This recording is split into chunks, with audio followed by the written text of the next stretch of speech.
어르신, 이미 성년후견 개시 결정이 나셨네요. 후견인은 선아래 씨로 등록되어 있습니다. 문서연 주무관의 목소리가 귓속으로 파고들었지만 무슨 뜻인지 이해할 수 없었어요. 저는 플라스틱 의자에 붙박인 듯 굳어버렸습니다. 등뼈를 타고 차가운 무언가가 천천히 기어 올라왔죠. 후견 게시자라니 그게 뭔가요? 컴퓨터 모니터 속 제 이름 아래 빨간 글씨가 또렷하게 박혀 있었습니다. 성년후견 개시 결정 후견인 선아래. 옆에 앉은 며느리 나래의 손이 제 팔을 덥석 움켜쥐었어요. 손톱이 살을 파고들었습니다. 나는 그날 내 이름이 더 이상 내 것이 아니라는 걸 처음 알았습니다. 1년 전 남편이 세상을 떠난 건 가을이 깊어가던 어느 목요일 아침이었습니다. 심근경색이었죠. 장례를 치르고 나니 세상에 혼자 남겨진 것 같았어요. 아들 지우는 있었지만 33 총각이 늙은 어미를 평생 돌볼 순 없는 일이었습니다. 엄마, 괜찮아요. 우리 가게 잘 되고 있잖아요. 지우가 제 어깨를 토닥였습니다. 도연 반찬. 28년을 지켜온 이 작은 가게가 제 전부였어요. 새벽 5시면 일어나 김밥을 말고 반찬을 볶고 손님을 맞았습니다. 묵은 기름 냄새와 고춧가루 향이 옷에 배어들었죠. 손가락 마디마다 칼자국이 새겨졌습니다. 하지만 그렇게 하루하루를 견뎠어요. 그러던 어느 날 지우가 여자를 데려왔습니다. 엄마, 소개할 사람이 있어요. 현관문이 열리며 들어선 그 여자. 하얀 원피스를 입고 긴 생머리를 곱게 넘긴 모습이었습니다. 달콤한 바닐라 향수 냄새가 훅 끼쳐왔어요. 어머니, 처음 뵙겠습니다. 선아래예요. 그 여자가 고개를 깊이 숙였습니다. 목소리는 꿀처럼 부드러웠어요. 제 손을 두 손으로 감싸 쥐었습니다. 따뜻했습니다. 3달 후 둘은 결혼했습니다. 동네 사람들은 모두 입을 모아 말했습니다. 도연 씨, 며느리 복 터졌네요. 그렇게 착한 애가 어디 있어요? 우리 집 며느리하고는 비교도 안 돼요. 부럽습니다. 정말. 박 사장이 세탁소 앞에서 엄지를 치켜 세웠습니다. 나래는 정말 완벽한 며느리였습니다. 아침마다 일찍 일어나 가게 청소를 했어요. 반찬 손질도 척척 도와줬습니다. 무엇보다 제게 늘 다정했죠. 어머니, 편하게 앉아 계세요. 제가 할게요. 어머니, 오늘 좀 피곤해 보이세요. 일찍 쉬세요. 그런데 이상한 점이 있었습니다. 나래는 유독 서류에 관심이 많았어요. 어느 날 저녁 설거지를 하고 있는데 나래가 물었습니다. 어머니, 혹시 인감증명서 어디에 두셨어요? 행정서류 정리 좀 해드릴게요. 제가 고개를 돌리며 대답했습니다. 서랍 안에 있을 거야. 근데 왜? 아니에요. 정리해두면 나중에 편하잖아요. 나래가 환하게 웃었습니다. 다음 날도 그 다음 날도 나래는 서류 이야기를 꺼냈어요. 통장은 어디 있는지, 건물 등기부등본은 있는지, 도장은 어떤 걸 쓰는지. 어머니, 요즘 금융사기가 많대요. 제가 통장 정리 좀 해드릴까요? 처음엔 고마웠습니다. 며느리가 집안일을 챙겨준다고 생각했죠. 하지만 자꾸 반복되니까 왠지 모를 불안감이 스멀스멀 올라왔어요. 그리고 어느 날 밤이었습니다. 잠이 오지 않아 화장실에 갔다가 날의 방 문틈으로 새어나오는 불빛을 봤습니다. 시계를 보니 새벽 2시. 저는 조용히 귀를 기울였어요. 나래의 목소리가 들렸습니다. 전화 통화를 하고 있었죠. 네, 생각보다 눈치가 빨라요. 조심해야 할 것 같아요. 차갑고 날카로운 목소리였습니다. 제가 아는 나래의 목소리가 아니었어요. 마치 다른 사람 같았습니다. 서류는 제가 알아서 처리할게요. 걱정 마세요. 심장이 쿵쾅쿵쾅 뛰기 시작했습니다. 손바닥에 땀이 송송 맺혔어요. 저는 숨을 죽이고 제 방으로 돌아왔습니다. 이불을 뒤집었었지만 잠이 올 리 없었죠. 다음 날 아침 나래는 여전히 웃고 있었습니다. 어머니 잘 주무셨어요? 응, 잘 잤어. 하지만 저는 알고 있었습니다. 뭔가 잘못되고 있다는 걸. 그로부터 며칠 후 지우가 출장을 갔습니다. 일주일 동안 집을 비운다고 했어요. 나래와 저 단둘이 남겨졌습니다. 그날 밤 저는 결심했습니다. 나래의 방을 확인해 보기로. 나래가 샤워를 하러 욕실로 들어간 틈을 타서 저는 나래의 방문을 조용히 열었습니다. 낡은 경첩이 삐걱 소리를 냈어요. 심장이 터질 것 같았습니다. 책상 위에 서류가 놓여 있었습니다. 저는 떨리는 손으로 서류를 집어들었어요. 종이가 바스락 소리를 내며 펼쳐졌습니다. 형광등 불빛 아래 제목이 선명하게 보였죠. 성년후견 신청서 초안. 숨이 멎었습니다. 신청인 란에는 선아래라는 이름이 또박또박 적혀 있었습니다. 그리고 피후견인 란에는 제 이름, 한도연. 손에서 서류가 떨어졌습니다. 바닥에 후두둑 소리를 내며 흩어졌어요. 욕실에서 물소리가 멈췄습니다. 나래가 문을 열고 나올 시간이었습니다. 저는 서류를 급히 주워 담고 살금살금 방을 빠져나왔어요. 복도를 걸을 때마다 마룻바닥이 삐걱삐걱 울렸습니다. 제 방문을 닫는 순간 욕실 문이 열리는 소리가 들렸죠. 이불 속에서 저는 떨고 있었습니다. 후견? 성년후견이 뭔지는 몰랐습니다. 하지만 본능적으로 알았어요. 며느리가 뭔가를 꾸미고 있다는 걸. 그날 밤 이후 저는 나래를 다르게 보게 됐습니다. 아침마다 건네는 미소가 가면처럼 느껴졌어요. 다정한 말투 뒤에 숨은 의도가 있는 것 같았습니다. 하지만 확신할 수 없었죠. 혹시 제가 오해하는 건 아닐까요? 어머니, 오늘 날씨 좋네요. 산책 가실래요? 나래가 가게 앞 평상에 앉아 말했습니다. 아니야, 나 반찬 준비해야 돼. 그럼 제가 도와드릴게요. 나래는 여전히 착했습니다. 아니, 착한 척하고 있었습니다. 저는 그 차이를 이제 느낄 수 있었어요. 며칠이 지났습니다. 어느 날 저녁 설거지를 마치고 거실로 나왔는데 나래가 통화를 하고 있었습니다. 저를 보자마자 황급히 전화를 끊었어요. 누구야? 제가 물었습니다. 아, 친구요. 별거 아니에요. 나래가 휴대폰을 주머니에 쑥 집어넣었습니다. 그 순간 화면이 잠깐 켜지면서 통화 시간이 보였어요. 32분 17초. 친구와의 통화치고는 길었습니다. 다음 날 아침 나래가 또 말을 꺼냈습니다. 어머니, 요즘 기억력이 좀 떨어지시는 것 같아요. 저는 김밥을 마는 손을 멈췄습니다. 무슨 소리야? 어제 같은 말을 3번 하셨잖아요. 그리고 가스불도 2번이나 끄는 걸 깜빡하시고요. 나래의 목소리는 걱정으로 가득했습니다. 하지만 제 등골은 서늘했어요. 나이 들면 그럴 수 있지. 그래도 검진 한번 받아보세요. 요즘 치매 검사 무료래요. 치매라는 단어가 귓속으로 파고들었습니다.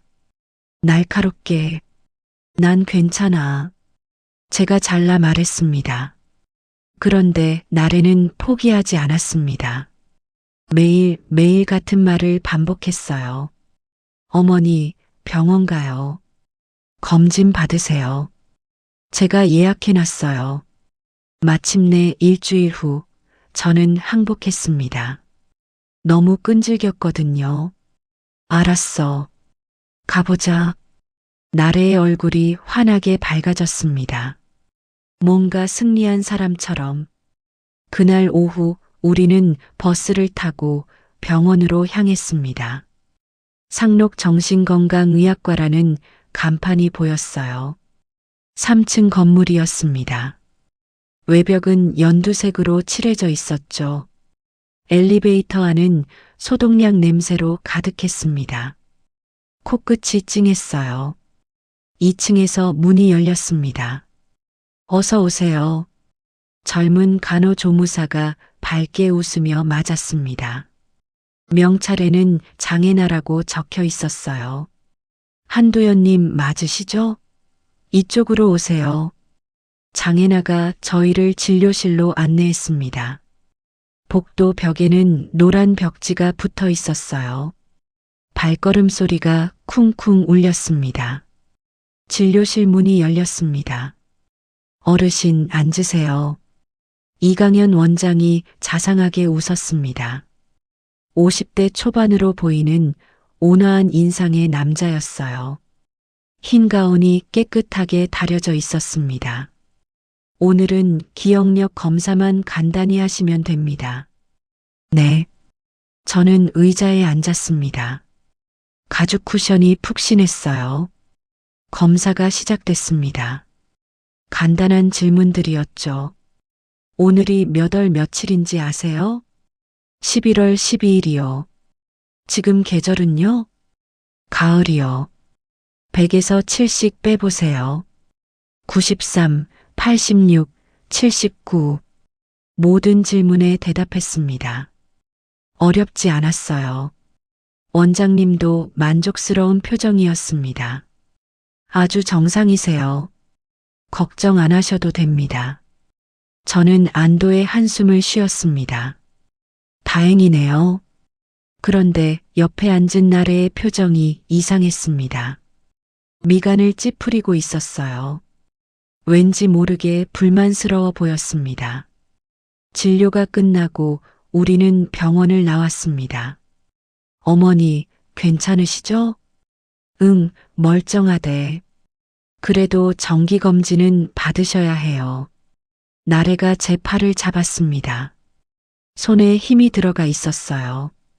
집으로 돌아오는 버스 안에서 저는 창밖을 멍하니 바라봤습니다. 석양이 지고 있었어요.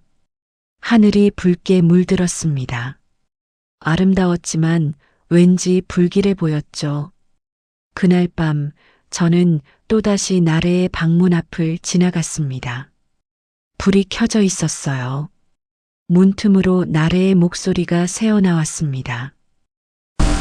네, 검사는 정상으로 나왔어요. 하지만 괜찮아요. 서류는 이미 준비됐으니까. 심장이 철렁 내려앉았습니다. 배 형님이 알아서 처리해 주신다고 했잖아요. 믿어요. 배 형님? 누구죠? 저는 숨을 죽이고 더 귀를 기울였습니다. 진단서는 어떻게든 받을 수 있대요. 원장님이 직접 안 써도 방법이 있다고. 걱정하지 마세요. 온몸에 소름이 돋았습니다. 저는 조용히 제 방으로 돌아왔습니다. 이불을 뒤집어 쓰고 떨었어요. 무서웠습니다. 내 집인데 내가 숨어야 한다는 게 사흘이 지났습니다. 저는 평소처럼 가게를 열고 손님을 받았습니다. 김밥을 말고 반찬을 팔고 웃었어요. 아무 일도 없는 척 했습니다. 그런데 그날 오후 휴대폰이 울렸습니다. 여보세요? 한도연님 맞으시죠? 여기 구청 민원과입니다. 생소한 목소리였습니다. 네, 맞아요. 어르신, 법원에서 온 후견 심판 결과 통지서를 왜 안 가져가셨어요? 이미 한 달 전에 도착했는데요. 그 순간 세상이 멈췄습니다. 뭐라고요? 성년후견 개시 결정 통지서요. 본인이 신청하신 거 아니에요? 수화기를 든 손이 떨렸습니다. 무릎에 힘이 풀렸어요. 제가 신청한 적 없어요. 그럼 이상한데요. 신청인이 며느리 윤채린으로 되어 있는데, 윤채린, 나래의 본명이었습니다. 전화를 끊었습니다. 휴대폰이 손에서 떨어져 바닥에 떨어졌어요. 쿵 소리를 냈습니다. 가게 안이 빙글빙글 돌았습니다. 숨이 막혔어요. 심장이 미친 듯이 뛰었습니다. 그때 가게 문이 열렸습니다. 어머니, 저 왔어요. 나래가 환하게 웃으며 들어왔습니다. 저는 그 웃음을 보며 알았습니다. 이미 늦었다는 걸. 저는 그날 밤 한숨도 자지 못했습니다. 천장만 멍하니 바라보며 누워 있었어요. 시계 초침 소리가 똑딱똑딱 귓속을 파고들었습니다. 윤채린, 나래의 진짜 이름, 후견 심판 결과 통지서, 그 단어들이 머릿속을 맴돌았죠. 새벽 5시가 되자 저는 벌떡 일어났습니다. 오늘 구청에 가봐야 합니다. 직접 확인해야 해요. 혹시 잘못된 전화였을지도 모르잖아요. 그래, 착오였을 거예요. 하지만 가슴 한구석은 알고 있었습니다. 이미 늦었다는 걸. 어머니, 진지 드세요. 나래가 밥상을 차려놓고 웃었습니다. 된장찌개에서 김이 모락모락 피어올랐어요. 고소한 냄새가 코를 찔렀지만 입맛이 없었습니다. 나래야. 네. 나 오늘 구청 좀 다녀올게. 나래의 손이 순간 멈췄습니다. 국그릇을 들고 있던 손가락이 하얗게 질렸어요. 왜요? 무슨 일 있으세요? 아니, 그냥 확인할 게 있어서. 제가 같이 갈까요? 나래의 목소리가 한 톤 높아졌습니다. 아니야. 혼자 갈게. 저는 밥 한 숟가락을 겨우 입에 넣었습니다. 목구멍으로 넘어가지 않았어요. 오전 10시, 저는 구청으로 향했습니다. 버스에서 내리자 찬바람이 뺨을 때렸습니다. 11월 중순의 바람은 날카로웠어요. 외투깃을 여미고 구청 건물로 들어섰습니다. 안녕하세요. 무슨 일로 오셨어요? 안내 데스크의 직원이 물었습니다. 민원과 좀 찾아가려고요. 3층입니다. 엘리베이터를 타고 올라갔습니다. 거울에 비친 제 얼굴이 초췌해 보였어요. 눈 밑에 다크서클이 짙게 깔렸습니다. 3층 복도는 조용했습니다. 신발 소리만 쿵쿵 울렸어요. 저기요. 저는 121번 창구로 다가갔습니다. 어제 전화 주신 분 계세요? 후견 심판 통지서 관련해서. 젊은 여직원이 고개를 들었습니다. 명찰에는 문서연이라고 적혀 있었어요. 아, 한도연 님이시죠? 잠시만요. 문서연이 서랍을 뒤적이더니 봉투 하나를 꺼냈습니다. 갈색 봉투였어요. 표면이 먼지로 뿌옇게 흐려져 있었습니다. 여기 있습니다.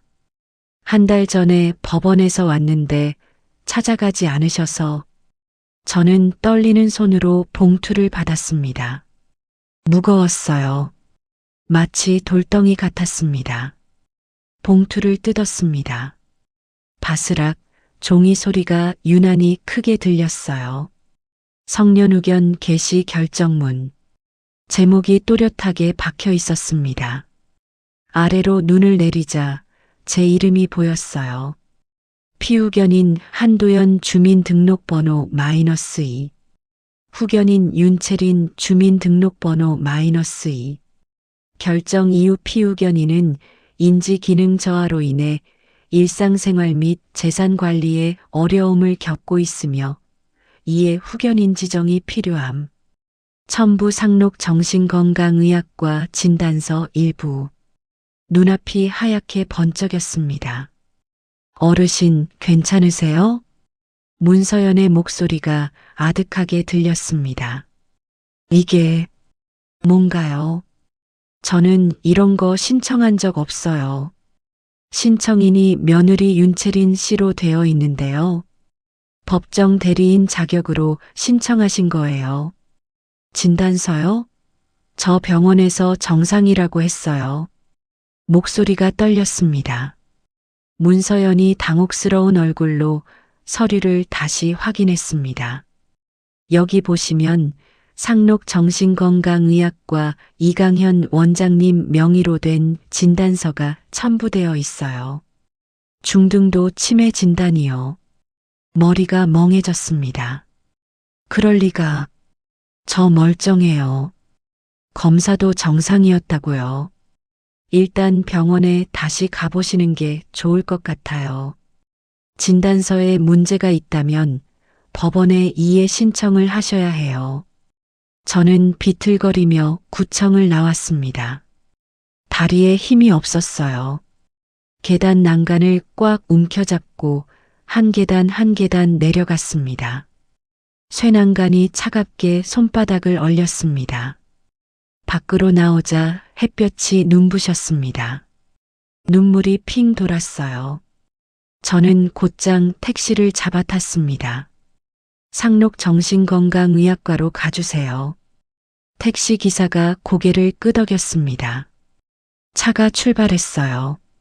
창밖 풍경이 빠르게 스쳐 지나갔습니다. 15분 후 병원 앞에 도착했습니다. 저는 뛰다시피 2층으로 올라갔습니다. 숨이 턱까지 차올랐어요. 심장이 쿵쾅쿵쾅 터질 것 같았습니다. 저기요. 간호조무사 장애나가 접수 데스크에 앉아 있었습니다. 원장님 계세요? 네, 계신데요. 예약하셨어요? 아니요. 급한 일이에요. 꼭 뵈어야 해요. 장애나가 난처한 표정을 지었습니다. 지금 진료 중이신데 기다릴게요.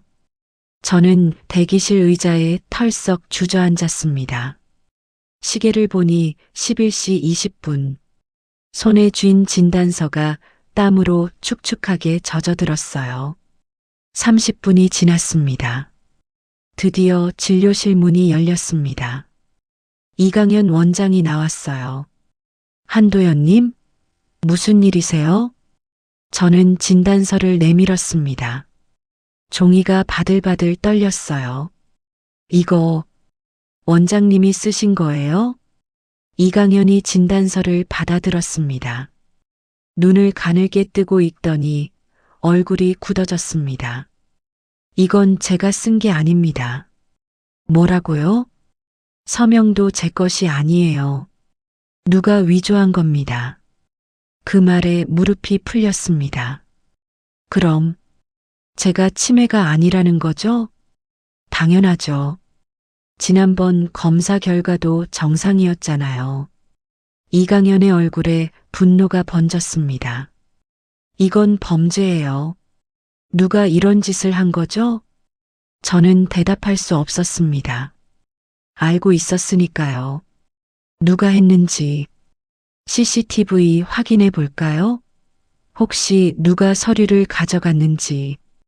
이강현이 장애나를 불렀습니다. 혜나 씨, 지난달 CCTV 자료 좀 가져와 봐요. 장애나의 얼굴이 순간 하얗게 질렸습니다. 손에 든 볼펜이 뚝 떨어졌어요. 네. 그가 사무실로 들어갔습니다. 5분 후 USB를 들고 나왔어요. 이강현이 컴퓨터에 USB를 꽂았습니다. 영상이 재생됐어요. 화면 속에 나래가 보였습니다. 진료실 앞 복도를 걷고 있었죠. 그런데 옆에 낯선 남자가 함께 있었습니다. 저 남자 누구죠? 이강현이 물었습니다. 모르겠어요. 화면을 확대했습니다. 40대 후반으로 보이는 각진 턱의 남자였어요. 가죽 점퍼를 입고 있었습니다.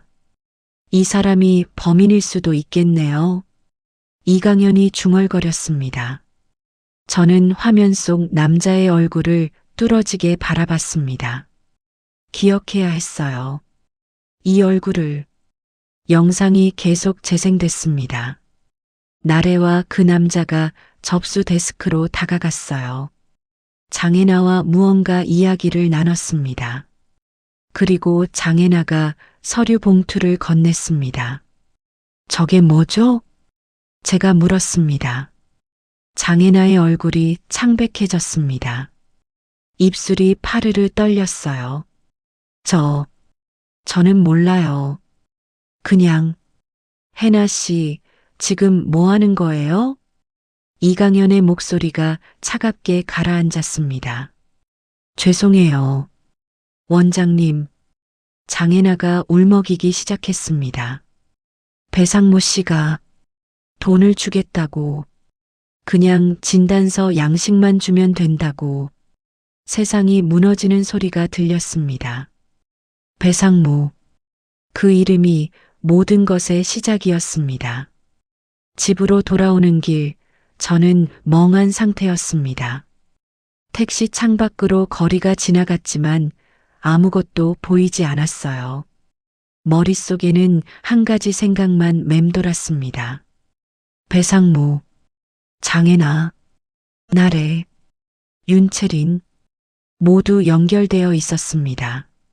집 앞에 내리자 가게에서 나래의 목소리가 들렸습니다. 네, 곧 될 거예요. 걱정하지 마세요. 전화 통화였습니다. 저는 가게 문을 열었습니다. 딸랑 문종이 울렸어요. 나래가 황급히 전화를 끊고 돌아봤습니다. 어머니, 어디 갔다 오세요? 산책. 저는 짧게 대답하고 안으로 들어갔습니다. 나래의 시선이 등 뒤에 꽂혔어요. 따갑게. 그날 밤 저는 결심했습니다. 도움을 청해야 한다고. 조카 정민우에게 전화를 걸었습니다. 민우는 법률사무소에서 사무장으로 일하고 있었어요. 믿을 수 있는 유일한 혈육이었습니다. 이모, 왜요? 무슨 일 있어요? 민우의 목소리가 들렸습니다. 민우야, 이모 좀 도와줄 수 있니? 무슨 일인데요? 저는 모든 걸 털어놨습니다. 나래의 이중생활, 위조된 진단서, 후견 개시 결정, 배상무라는 남자까지. 한참 동안 침묵이 흘렀습니다. 이모, 지금 어디 계세요? 집이야. 지금 나갈 수 있어요? 응. 30분 후에 가게 앞 공원에서 만나요. 절대 나래한테 말하지 마세요. 전화가 끊겼습니다. 저는 조용히 외투를 입었습니다. 나래는 방에 들어가 있었어요. 문틈으로 불빛이 새어나왔습니다. 밖으로 나왔습니다. 차가운 밤 공기가 폐를 파고들었어요. 공원 벤치에 앉아 기다렸습니다. 가로등 불빛이 흔들렸습니다. 낙엽이 바람에 우수수 떨어졌어요. 헤드라이트 불빛이 다가왔습니다. 민우의 차였어요. 이모. 민우가 뛰어왔습니다. 30대 중반의 날렵한 청년. 제가 어릴 때부터 예뻐했던 조카였죠. 어떻게 된 거예요? 자세히 말씀해 주세요. 저는 다시 한번 모든 것을 설명했습니다. 민우는 녹음기를 꺼내 녹음했어요. 이모, 이건 명백한 사문서 위조죠. 형사 고소 가능해요. 그런데 어떻게 해야 돼? 일단 증거를 더 모아야 해요. CCTV 영상, 통화 기록, 그리고 민우가 잠시 생각하더니 말했습니다. 나래를 역으로 속여야 해요. 뭐? 이모가 정말로 치매인 것처럼 연기하는 거예요. 그럼 나래는 방심할 거고 다음 수를 두겠죠. 그때 잡는 겁니다. 소름이 돋았습니다. 그게 가능할까? 해야죠. 안 그러면 이모 재산 다 뺏길 거예요. 민우의 말이 비수처럼 꽂혔습니다. 알았어. 해볼게. 좋아요. 내일부터 시작하세요. 같은 말 반복하고 물건 위치 헷갈려하고 가습을 끄는 거 깜빡하는 척하세요. 저는 고개를 끄덕였습니다. 집으로 돌아왔습니다. 문을 열고 들어서는데 나래가 거실에 앉아 있었어요. 어머니, 어디 갔다 오셨어요? 산책. 이 밤에요? 나래의 눈빛이 날카로웠습니다. 잠이 안 와서 저는 방으로 들어갔습니다. 문을 닫는 순간 무릎에 힘이 풀렸어요. 이제부터가 진짜 싸움이었습니다. 다음 날 아침부터 저는 연기를 시작했습니다. 나래야, 오늘이 무슨 요일이지? 화요일이요, 어머니. 아, 그렇지. 화요일. 저는 멍하니 중얼거렸습니다. 점심 무렵 일부러 가스불을 켜놓고 나왔어요. 어머니, 가스불이요. 나래가 황급히 불을 껐습니다. 어머, 미안해. 깜빡했네. 나래의 눈빛이 변했습니다. 의심에서 확신으로. 저녁에는 같은 이야기를 3번 반복했습니다. 지우는 언제 오지? 내일 온대요, 어머니. 10분 후. 지우는 언제 온다고 했지? 내일이요. 나래의 입꼬리가 살짝 올라갔습니다. 그날 밤 저는 나래의 방 앞을 지나가다 멈췄습니다. 목소리가 들렸어요. 형님, 됐어요. 확실해요.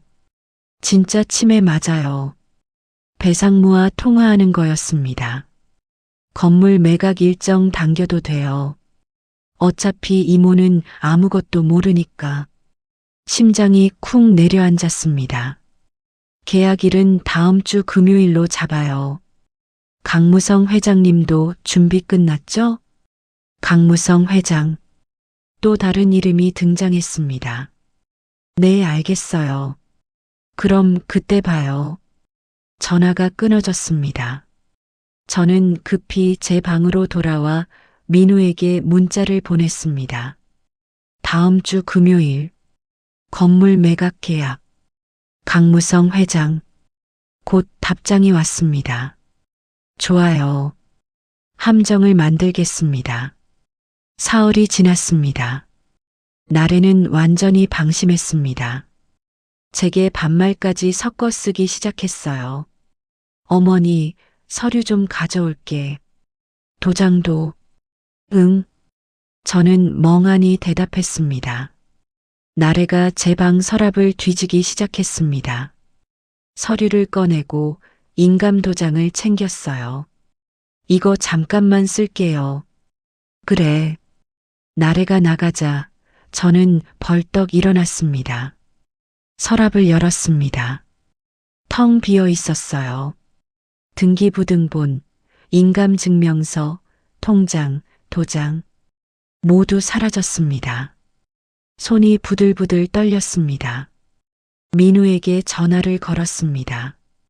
민우야, 서류 다 가져갔어. 좋아요. 이제 거의 다 왔어요. 금요일만 기다리세요. 근데 무서워. 이모, 괜찮아요. 제가 다 준비했어요. 경찰도 대기 중이에요. 그 말에 조금 안심이 됐습니다. 드디어 금요일이 됐습니다. 아침 일찍 나래가 말했습니다. 어머니, 오늘 잠깐 외출할게요. 금방 올게요. 응. 저는 멍하니 대답했습니다. 나래가 나가자 저는 재빨리 옷을 갈아입었습니다. 민우가 미리 준비해준 녹음기를 주머니에 넣었어요. 휴대폰으로 민우에게 문자를 보냈습니다. 나래 나갔어. 따라가. 곧 답장이 왔습니다. 이미 미행 중이에요. GPS 켰어요. 저는 택시를 타고 민우가 보낸 주소로 향했습니다. 강남의 한 빌딩 앞이었습니다. 유리로 된 고층 건물. 햇빛이 반사되어 눈이 부셨어요.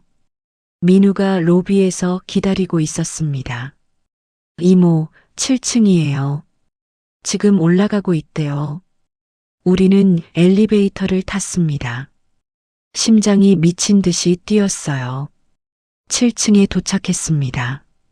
복도 끝 회의실 문이 보였습니다. 민우가 문 옆에 조그맣게 카메라를 설치했어요. 이제 기다리는 겁니다. 우리는 비상계단에 숨었습니다. 10분 후 목소리가 들렸습니다. 여기에요, 회장님. 나래의 목소리였습니다. 회의실 문이 열렸습니다. 민우의 휴대폰으로 실시간 영상이 전송됐어요. 화면 속에 나래가 보였습니다. 그리고 40대 후반의 남자, 가죽 점퍼를 입은 병원 CCTV에서 봤던 그 남자, 배상무였습니다. 그리고 60대 초반의 정장 입은 남자, 강무성 회장이었죠. 계약서 여기 있습니다. 배상무가 서류를 펼쳤습니다. 한도연명의 건물, 시세 20억인데 15억에 넘기는 거죠? 강무성이 물었습니다. 네. 금매니까요. 나래가 웃으며 대답했습니다. 인감은? 여기요. 나래가 가방에서 도장을 꺼냈습니다. 제 도장이었어요. 좋아요. 그럼 계약 진행하죠. 바로 그때였습니다. 회의실 문이 벌컥 열렸습니다. 잠깐만요. 민우가 들어섰습니다. 뒤따라 제가 들어갔어요. 나래의 얼굴이 하얗게 질렸습니다. 어머니? 배상무가 벌떡 일어섰습니다. 이게 무슨... 그 도장 가짜예요.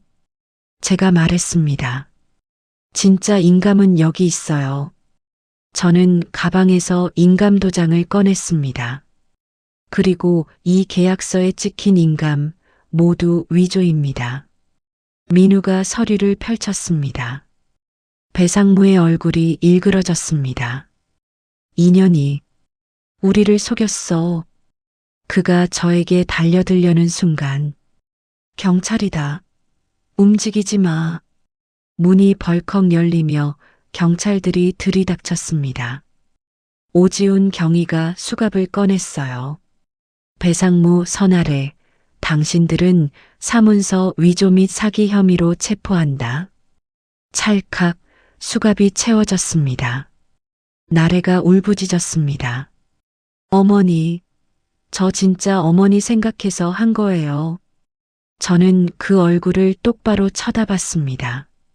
넌 내 며느리가 아니야. 윤채린. 나래의 얼굴이 무너졌습니다. 경찰서는 형광등 불빛으로 환했습니다. 조사실 책상 너머로 오지훈 경위가 앉아 있었어요. 40대 초반의 단정한 인상. 볼펜을 똑똑 두드리며 물었습니다. 한도연 씨, 언제부터 눈치채셨어요? 한 달 전쯤이요. 나래 방에서 후견 신청서를 봤을 때부터요. 그때부터 계획을 세우신 거군요. 아니요. 그냥 무서웠어요. 뭘 어떻게 해야 할지 몰랐죠. 제 목소리가 떨렸습니다. 옆에 앉은 민우가 제 손을 꽉 잡아줬어요. 이모는 피해자예요. 이제 괜찮아요. 오지훈이 고개를 끄덕였습니다. 배상무와 선아래 둘 다 여죄가 많습니다. 전국적으로 최소 12건의 유사 사기가 확인됐어요. 12건이나요? 네. 노인들을 타겟으로 한 성년후견 사기죠. 위조 진단서 만들어서 후견인 되고 재산 빼돌리는 수법이에요. 가슴이 무너져 내렸습니다. 그럼 저만 당한 게 아니었네요. 그렇습니다. 한도연 씨가 신고해 주신 덕분에 다른 피해자들도 찾을 수 있을 것 같습니다. 조사가 끝났습니다. 민우가 저를 차에 태웠어요. 이모, 집에 가실래요? 아니면 우리 집에서 며칠 계실래요? 집에 갈래? 알겠어요. 차가 출발했습니다. 창밖으로 밤거리가 스쳐 지나갔어요. 집에 도착했습니다. 가게 문을 열었습니다. 딸랑, 익숙한 문종 소리. 하지만 뭔가 달랐어요. 공허했습니다. 이모, 제가 오늘 여기서 자도 될까요? 그래 줄래? 네. 민우가 거실 소파에 누웠습니다. 저는 제 방으로 들어갔어요. 침대에 누웠지만 잠이 오지 않았습니다. 천장만 멍하니 바라봤어요. 모든 게 끝난 것 같았습니다. 나래는 잡혔고 배상무도 잡혔고 제 재산도 지켰으니까요. 하지만 왜 이렇게 허전할까요? 다음 날 아침 전화벨이 울렸습니다. 여보세요? 한도연 씨죠? 여기 지능범죄수사팀입니다. 오지훈 경위의 목소리였습니다. 네, 무슨 일이세요? 어제 압수한 서류들을 분석하다가 이상한 걸 발견했습니다. 심장이 쿵 내려앉았습니다. 뭔데요? 건물 등기부등본 말인데요. 이미 소유권 이전 신청이 들어가 있었어요. 뭐라고요? 지난주 월요일자로요. 한도연 씨에서 윤채린으로 온몸이 얼어붙었습니다. 그게 어떻게 위조 인감으로 신청한 거죠? 다행히 아직 접수 단계라 취소 가능합니다. 하지만요? 서류가 너무 정교해요. 배상무 혼자 만든 게 아닐 겁니다. 뒤에 더 큰 조직이 있을 가능성이 높아요. 전화를 끊었습니다. 민우가 걱정스러운 얼굴로 다가왔어요. 이모, 무슨 일이에요? 저는 모든 걸 설명했습니다. 민우의 얼굴이 굳어졌습니다. 이모, 아직 안 끝난 거예요. 뭐? 배상무 뒤에 누가 있는지 찾아야 해요. 그래야 진짜 끝나는 거예요. 그날 오후 저는 다시 경찰서로 향했습니다. 조사실에서 배상무를 마주했어요. 쇠창살 너머로 보이는 그의 얼굴은 험악했습니다. 당신 뒤에 누가 있어요? 제가 물었습니다. 배상무가 비웃었습니다. 모를 거야, 영원히. 왜 이런 짓을 한 거예요? 돈 때문이에요? 돈? 크크. 당신 같은 사람은 이해 못해. 이게 얼마나 큰 시장인지. 시장? 노인들 재산 수십억이야. 그냥 놀리고 있는 돈이지.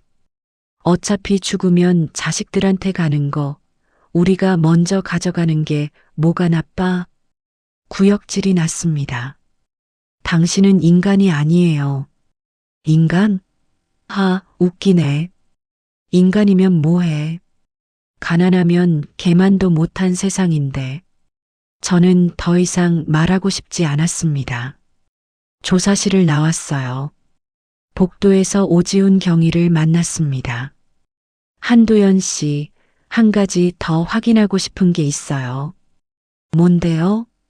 아드님 한지후 씨 연락되세요? 심장이 멎었습니다. 지후요? 왜요? 며칠 전부터 연락이 안 된다는데 혹시 아세요? 출장 갔다고 했어요. 부산에. 부산 어디죠? 잘 모르겠어요. 회사 일이라고. 오지훈이 고개를 끄덕였습니다. 알겠습니다. 확인해 보겠습니다. 불안감이 엄습했습니다. 집으로 돌아와 지우에게 전화를 걸었습니다. 고객님이 전화를 받지 않고 있습니다. 문자를 보냈습니다. 지우야, 엄마야. 연락 좀 해라. 답장이 없었습니다. 그날 밤 저는 지우 방에 들어갔습니다. 책상 서랍을 열었어요. 서류들이 가득했습니다. 하나하나 뒤적이다가 낯선 통장을 발견했습니다. 윤채린 명의였습니다. 통장을 펼쳤어요. 입금 내역이 빼곡했습니다. 500만 원, 300만 원, 1000만 원. 모두 지우 계좌에서 이체된 돈이었습니다. 손에서 통장이 떨어졌습니다. 아니야. 설마 지우가 나래와 짜고 한 거예요? 무릎이 풀렸습니다. 바닥에 주저앉았어요. 눈물이 주르륵 흘러내렸습니다. 내 아들이, 내가 낳은 아들이, 어떻게. 그때 현관문이 열리는 소리가 들렸습니다. 이모, 민우의 목소리였습니다. 저는 비틀거리며 거실로 나갔어요. 민우가 헐레벌떡 뛰어왔습니다. 이모, 큰일 났어요. 뭐? 뭔데? 지후 형이 인천공항에서 출국하려다가 잡혔대요. 세상이 무너졌습니다. 뭐라고? 경찰이 수배를 넣었대요. 사기 공모 혐의로. 저는 그 자리에 주저앉았습니다. 모든 게 끝났다고 생각했습니다. 하지만 진짜 지옥은 지금부터였습니다. 경찰서 유치장 면회실은 차갑고 좁았습니다. 투명한 아크릴 칸막이 너머로 지우가 앉아 있었어요. 33년을 키운 제 아들. 이렇게 마주보게 될 줄은 꿈에도 몰랐습니다. 지우는 고개를 들지 못했어요. 수갑찬 손으로 얼굴을 가렸습니다. 지우야. 제 목소리는 떨렸습니다. 엄마, 왜 그랬어? 침묵이 흘렀습니다. 유치장 어딘가에서 쇠문 닫히는 소리가 쿵 울렸어요. 돈이 필요했어요. 지우가 작게 중얼거렸습니다. 무슨 돈이? 빚이요. 도박빚. 머리를 망치로 얻어맞은 것 같았습니다. 도박? 3년 전부터요. 처음엔 재미로 시작했는데 끊을 수가 없었어요. 지우의 목소리가 갈라졌습니다. 얼마나? 2억이요. 숨이 막혔습니다. 2억을 도박으로? 네. 대부업체한테 빌렸다가 이자가 눈덩이처럼. 지우가 흐느끼기 시작했습니다. 그래서 나래를 이용한 거야? 아니요. 처음엔 몰랐어요. 나래가 먼저 배상물을 소개해줬어요. 심장이 철렁 내려앉았습니다. 나래가? 네. 알고 보니 나래는 배상무 조직 사람이었어요. 저를 노리고 접근한 거였어요. 온몸에 소름이 돋았습니다. 그럼 결혼도 다 계획이었어요. 엄마 재산을 노리고 더 이상 듣고 싶지 않았습니다.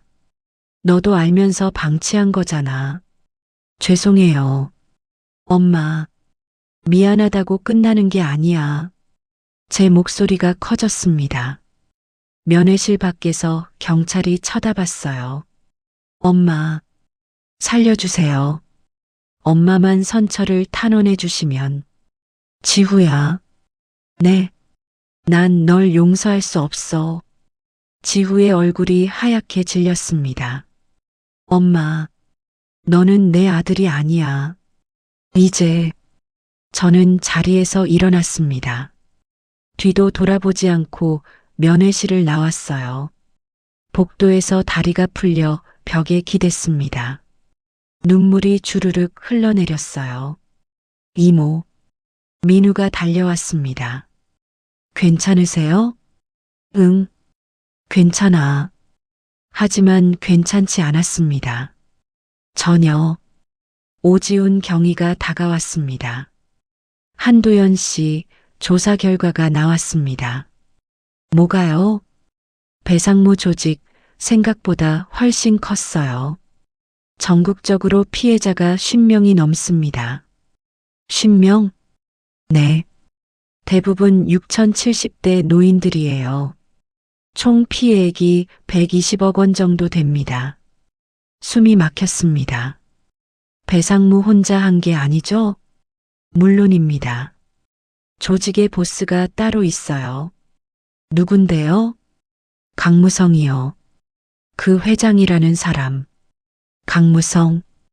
계약 현장에 나타났던 그 남자.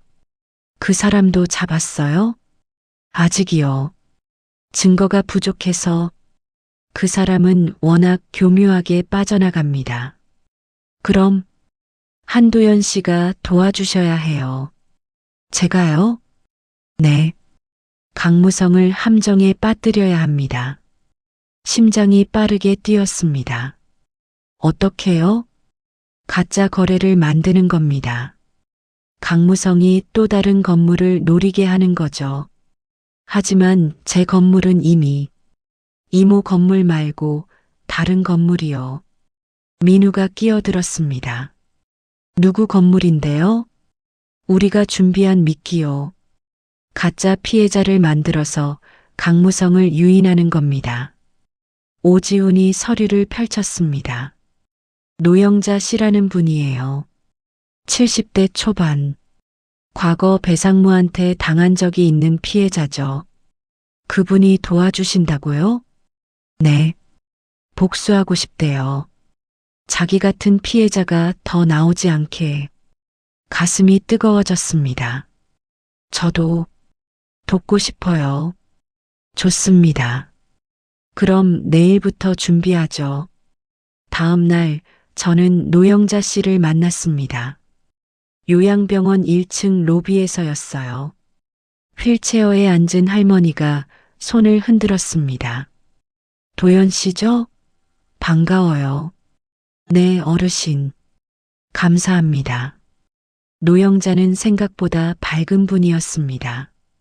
감사하긴요. 나도 복수하고 싶었어요. 그 도둑놈들한테 많이 당하셨어요? 3억이요. 집 한 채 날렸죠. 노영자의 눈빛이 날카로워졌습니다. 하지만 이번엔 내가 이길 거예요. 그렇게 작전이 시작됐습니다. 오지훈 팀은 가짜 서류를 만들었어요. 노영자 명의의 건물 등기부. 물론 가짜였지만 완벽했습니다. 배상무 조직의 하수인을 통해 정보를 흘렸습니다. 새로운 먹잇감이 있어. 70대 할머니, 혼자 살고 치매 초기. 건물이 새 채야. 일주일 후 미끼를 물었습니다. 강무성이 연락을 해왔어요. 노영자 씨죠? 건물 매각하신다고 들었는데. 함정이 작동하기 시작했습니다. 계약일은 금요일로 잡혔습니다. 강남의 한 오피스텔, 12층 회의실. 저와 민우, 오지훈 팀은 숨어서 대기했습니다. 노영자가 회의실에 들어갔어요. 연기를 시작했습니다. 여기가 어디죠? 나 왜 여기 왔지? 치매 환자 연기였습니다. 강무성이 들어왔습니다. 뒤따라 변호사 1명, 최정석이라는 사람이었어요. 어르신 앉으세요. 계약 금방 끝나요. 최정석이 자상하게 말했습니다. 계약? 무슨 계약? 건물 파는 거예요. 어르신이 직접 사인하셨잖아요. 내가 언제? 노영자의 연기는 완벽했습니다. 여기 서류 있잖아요. 도장도 찍으시고 최정석이 서류를 내밀었습니다. 바로 그때 녹음기가 작동했습니다. 그 서류 위조 아니에요? 노영자가 갑자기 또렷하게 물었습니다. 강무성의 얼굴이 굳었습니다. 뭐? 무슨 소리예요? 내가 도장 찍은 적 없어요. 그거 가짜죠? 어르신, 치매 때문에 기억 못 하시는 거예요. 치매는 무슨, 나 멀쩡해요. 노영자가 휠체어에서 벌떡 일어났습니다. 강무성과 최정석의 얼굴이 하얗게 변했어요. 이게 무슨... 바로 그때 문이 열렸습니다. 경찰이다. 오지훈과 팀원들이 우르르 들어왔습니다. 강무성, 최정석, 사기 및 사문서 위조 혐의로 체포한다. 수갑이 채워졌습니다. 저도 회의실로 들어갔어요. 강무성이 저를 보고 눈을 부라렸습니다. 내가 한도연이야? 네. 2년이. 강무성이 달려들려 했지만 경찰이 막았습니다. 끝났어요. 이제 제가 조용히 말했습니다. 강무성이 비명처럼 외쳤습니다. 끝난 게 아니야. 아직 끝나지 않았어. 하지만 경찰은 그를 끌고 나갔습니다. 회의실에 정적이 흘렀습니다. 노영자가 제 손을 잡았어요. 우리 이겼어요, 도연 씨. 네, 이겼어요. 눈물이 주르륵 흘러내렸습니다. 법정은 냉랭했습니다. 나무 의자가 삐걱거리는 소리, 서류 넘기는 바스락거림, 낮게 숨쉬는 소리들이 뒤섞였어요. 재판장 입구 쪽에 앉은 저는 손을 꽉 쥐고 있었습니다. 손톱이 손바닥을 파고들었어요. 피고인들을 입정시키세요. 판사의 목소리가 울렸습니다. 쇠사슬 소리가 찰랑찰랑 들렸습니다. 문이 열리며 배상무, 선아래, 강무성이 차례로 들어왔어요. 모두 수감복을 입고 있었습니다. 나래가 저를 봤습니다. 눈이 마주쳤어요. 그 눈빛에는 원망, 분노, 그리고 후회가 섞여 있었습니다. 피고인 배상무 전방으로 배상무가 증인석에 섰습니다. 40대 후반의 각진 턱, 눈빛은 여전히 오만했어요. 검사가 물었습니다. 피고인은 2021년부터 현재까지 성년후견 사기를 조직적으로 저질렀습니까? 변호인 답변 거부하겠습니다. 증거가 충분합니다. 피해자가 50명이 넘고 총 피해액이 120억 원에 달합니다. 검사가 서류를 들어보였습니다. 이 중 한도연 씨 사건에 대해 묻겠습니다. 위조 진단서를 만든 게 맞습니까? 침묵이 흘렀습니다. 대답하세요. 네.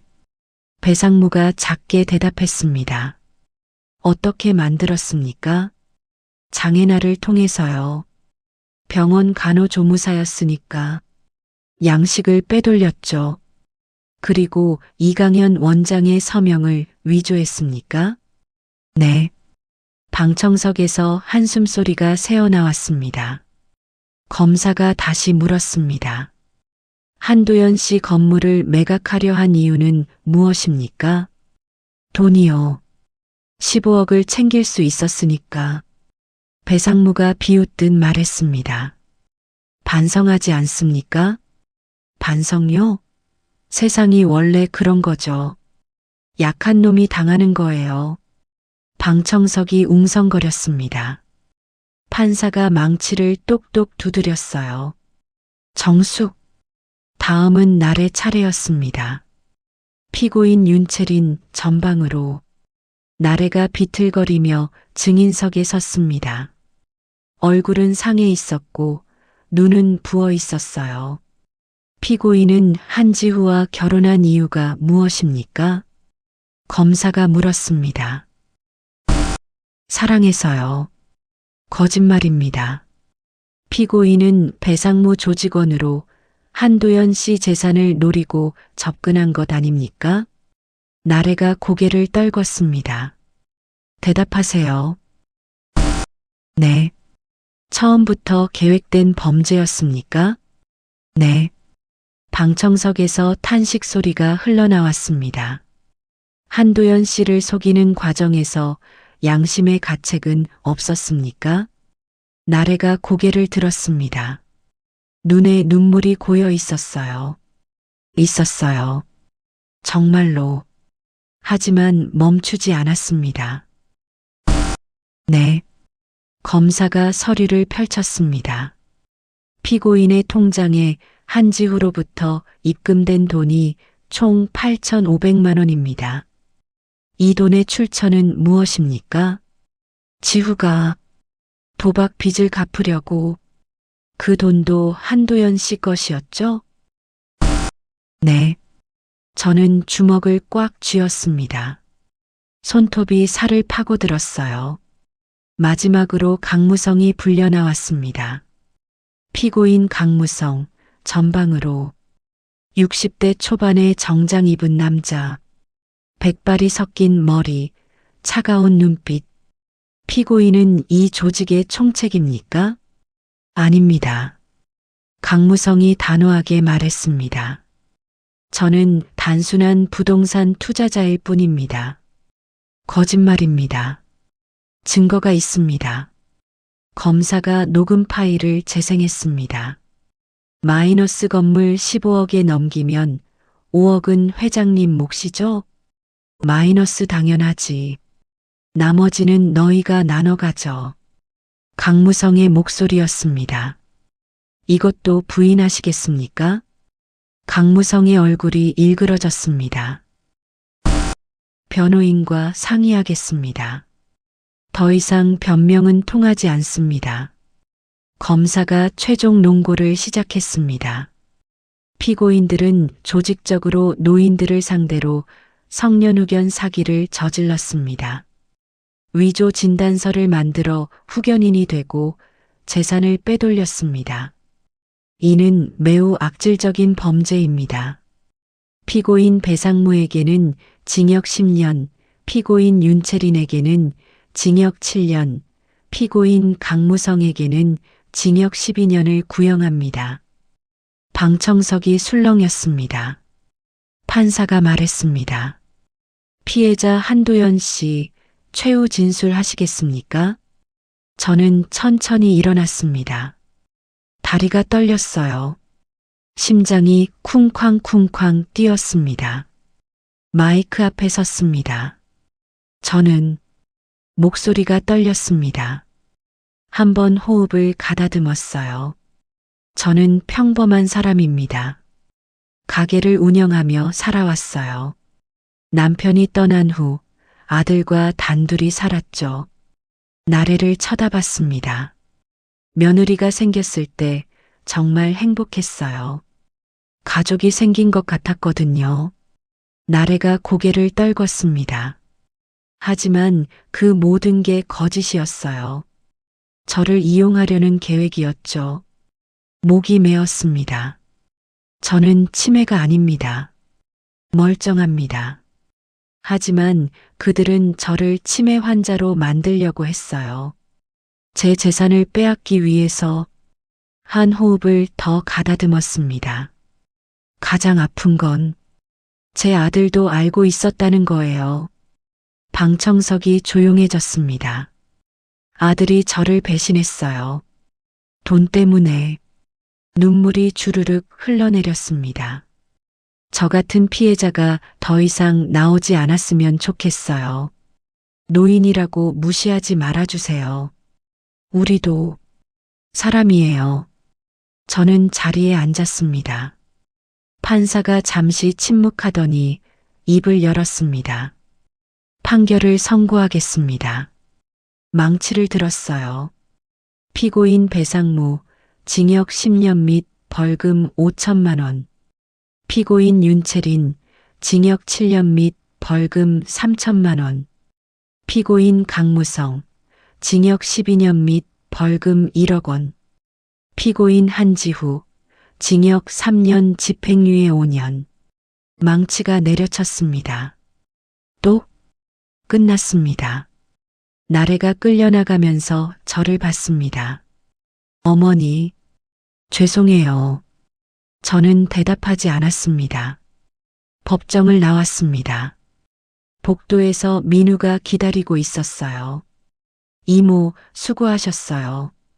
응, 이제 끝났어요. 아니야. 제가 말했습니다. 아직 안 끝났어. 뭐가요? 지후가 아직 남아있잖아. 민우가 난처한 표정을 지었습니다. 이모, 지후 형은 알아. 집행유예 받았지. 하지만 내 아들은 아니야. 이제 법원 계단을 내려갔습니다. 햇빛이 눈부셨어요. 새로운 시작이었습니다. 하지만 가슴 한쪽은 여전히 텅 비어 있었습니다. 판결이 난 지 한 달이 지났습니다. 가게는 여전히 새벽 5시에 문을 열었어요. 김밥을 말고 반찬을 볶고 손님을 맞았습니다. 일상은 돌아왔지만 뭔가 달랐어요. 지우는 집에 오지 않았습니다. 집행유예를 받았지만 얼굴을 보일 수 없다고 했어요. 어디선가 살고 있다는 소식만 전해 들었습니다. 그날 오후 우편함에 편지 한 통이 꽂혀 있었습니다. 발신인은 지우였어요. 손이 떨렸습니다. 편지를 들고 가게 안으로 들어갔어요. 평상에 앉아 봉투를 뜯었습니다. 엄마에게 지후의 악필이었습니다. 엄마 용서해 주세요. 저는 엄마를 배신했습니다. 돈 때문에, 제 약함 때문에. 나래를 사랑했다고 생각했지만 그것도 거짓이었어요. 저는 도망쳤습니다. 엄마 앞에 설 자격이 없어서 평생 속죄하며 살겠습니다. 엄마 건강하세요. 다시는 엄마 앞에 나타나지 않을게요. 지후. 편지가 손에서 떨어졌습니다. 눈물이 주르륵 흘러내렸어요. 가슴이 찢어지는 것 같았습니다. 내 아들. 내가 낳고 키운 아들. 하지만 이제 돌아올 수 없는 사람이 되어버렸습니다. 도연 씨. 누군가 가게 문을 열고 들어왔습니다. 민우였어요. 이모, 울고 계세요? 아니야. 괜찮아. 저는 급히 눈물을 닦았습니다. 민우가 제 옆에 앉았어요. 지후 형한테 연락 왔어요? 편지가 왔어. 뭐래요? 다시는 안 온대. 민우가 한숨을 쉬었습니다. 이모. 저는 이모가 너무 강하신 것 같아요. 강해? 네. 이 모든 걸 견뎌내셨잖아요. 저는 쓴웃음을 지었습니다. 강한 게 아니야. 그냥 살아야 하니까. 민우가 제 손을 꽉 잡았습니다. 이모, 제가 옆에 있을게요. 계속. 고마워, 민우야. 그날 저녁 저는 결심했습니다. 이대로 주저앉아 있을 순 없다고. 저처럼 당한 사람들을 돕고 싶었습니다. 다음 날 저는 구청을 찾아갔습니다. 자원봉사를 하고 싶은데요. 어떤 분야요? 노인 법률 상담이요. 성년후견 사기 피해자들을 돕고 싶어요. 담당자가 눈을 반짝였습니다. 정말요? 저희가 딱 그런 분을 찾고 있었어요. 일주일 후 저는 자원봉사자 교육을 받았습니다. 법률 지식, 상담 기법, 피해자 보호 방법. 열심히 배웠어요. 메모하고 질문하고 복습했습니다. 한 달 후 첫 상담을 시작했습니다. 구청 3층 작은 상담실. 책상 하나, 의자 2개, 그리고 따뜻한 차 한 잔. 어서 오세요. 제가 웃으며 맞았습니다. 첫 방문자는 70대 초반의 할머니였어요. 저기, 제가 후견 계시자래요. 네, 말씀하세요. 할머니가 떨리는 손으로 서류를 내밀었습니다. 저는 그 서류를 보며 알았습니다. 제가 겪었던 것과 똑같다는 걸. 괜찮아요. 제가 도와드릴게요. 그날부터 저는 매주 화요일과 목요일에 상담실을 열었습니다. 1명, 2명, 피해자들이 찾아왔어요. 며느리가 제 통장을 가져갔어요. 아들이 집을 팔려고 해요. 저 치매 아닌데 진단서가 나왔대요. 모두 제 이야기였습니다. 저는 그들의 손을 잡아주었어요. 저도 그랬어요. 하지만 이겨냈어요. 당신도 할 수 있어요. 눈물을 흘리며 고마워하는 그들을 볼 때마다 가슴이 뜨거워졌습니다.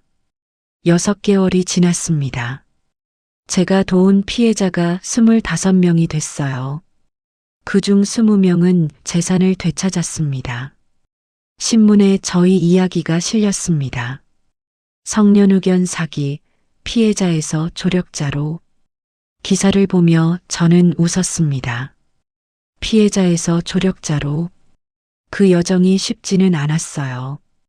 밤마다 악몽을 꿨고 나래의 얼굴이 떠올랐습니다. 지우가 보고 싶었어요. 하지만 견뎠습니다. 왜냐하면 저보다 더 힘든 사람들이 있었으니까. 어느 목요일 오후였습니다. 상담실 문이 열렸어요. 안녕하세요. 60대 후반의 여성이 들어왔습니다. 어서 오세요. 앉으세요. 그 여성이 조심스럽게 물었습니다. 혹시 윤채린이라는 사람 아세요? 심장이 철렁 내려앉았습니다. 왜요? 그 사람이 제 딸이에요. 세상이 멈췄습니다. 딸이요?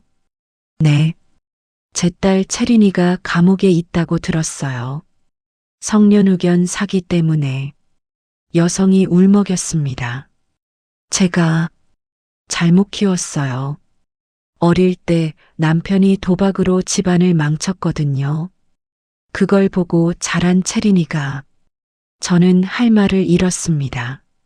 나래에게도 사연이 있었다는 것. 용서해 주세요. 제 딸이 정말 잘못했어요.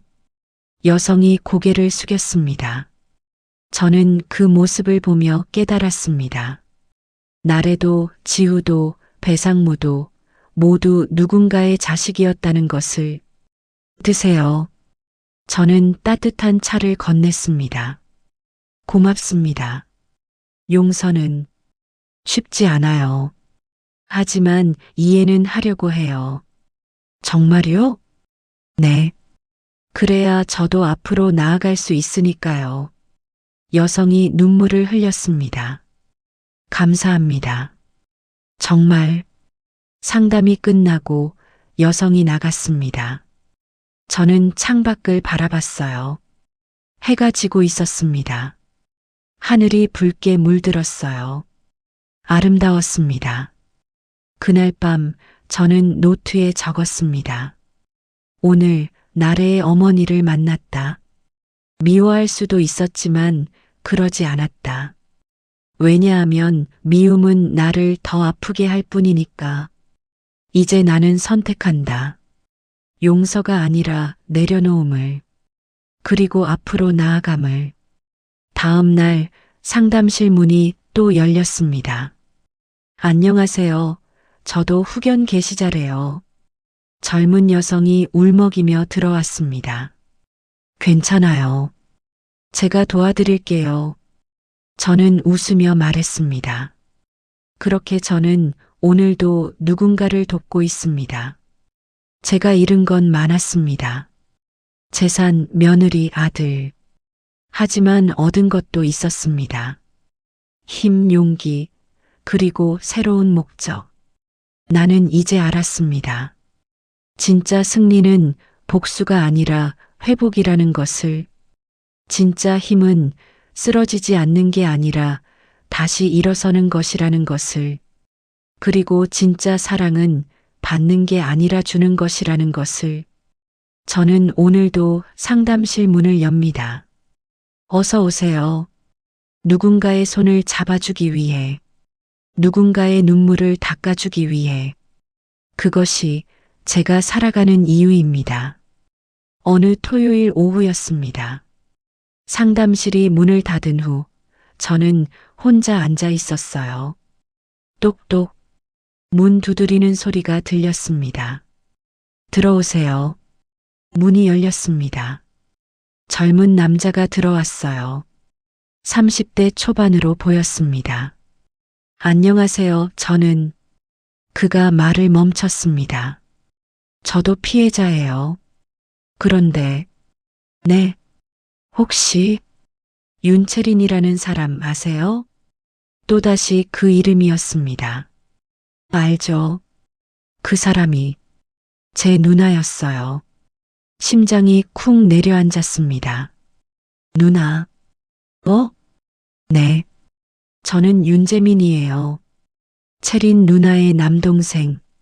세상은 정말 좁았습니다. 앉으세요. 감사합니다. 재민이 앉았습니다. 저는 누나한테 사과하러 왔어요. 왜요? 제가 누나를 이렇게 만들었거든요. 무슨 뜻이에요? 제가 도박 빚을 졌어요. 5천만 원. 누나가 대신 갚아줬죠. 그 돈을 마련하려고. 누나가 나쁜 길로 빠진 거예요. 눈물이 주르륵 흘러내렸습니다. 누나는 나쁜 사람이 아니었어요. 제가 누나를 망쳤어요. 저는 할 말을 잃었습니다. 모든 사람에게는 사연이 있었습니다. 가해자도 피해자도. 재민 씨. 네.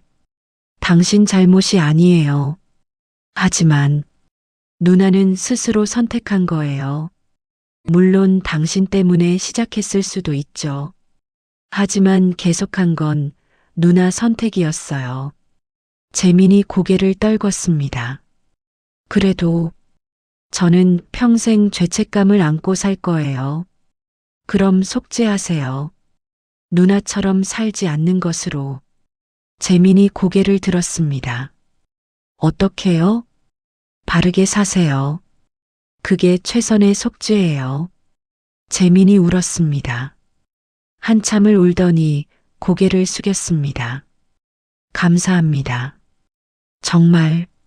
재민이 나간 후 저는 혼자 남았습니다. 창밖을 바라봤어요. 해가 완전히 졌습니다. 어둠이 내렸어요. 하지만 가로등이 켜졌습니다. 하나, 둘, 셋. 어둠 속에서도 빛은 있었습니다.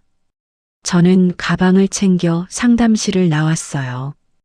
계단을 내려가며 생각했습니다.